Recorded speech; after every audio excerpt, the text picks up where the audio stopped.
ఒక చిన్న ప్రేమ కథ. ఒకరంటే ఒకరికి చచ్చేంత ప్రేమ అంట. అనుకోకుండా ఒకరోజు ఇద్దరికి యాక్సిడెంట్ అయింది. ఎవరూ లేని సమయం.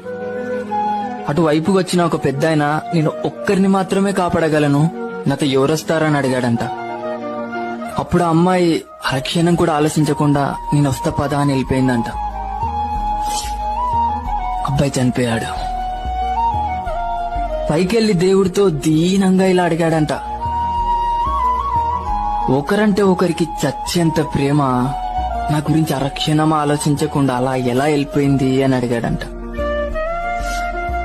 అప్పుడు ఆ దేవుడు అన్నాడంట, నే పంపించిన పెద్ద ఆయన కూడా అమ్మాయిని ఇలానే అడిగాడంట. అప్పుడు తాను ఇలా అనిందంట, నేను చనిపోతే వాడు జీవితాంతం ఏడుస్తూ నరకం చూస్తాడు, నాకు అది తెలుసు. వాడు బ్రతికుండగా నరకం చూస్తుంటే నీ స్వర్గంలో ఎలా సంతోషంగా ఉండగలను. అందుకే ఆ నరకంని తీసుకొని స్వర్గాన్ని వానికి ఇవ్వాలనుకున్నా అనిందంట.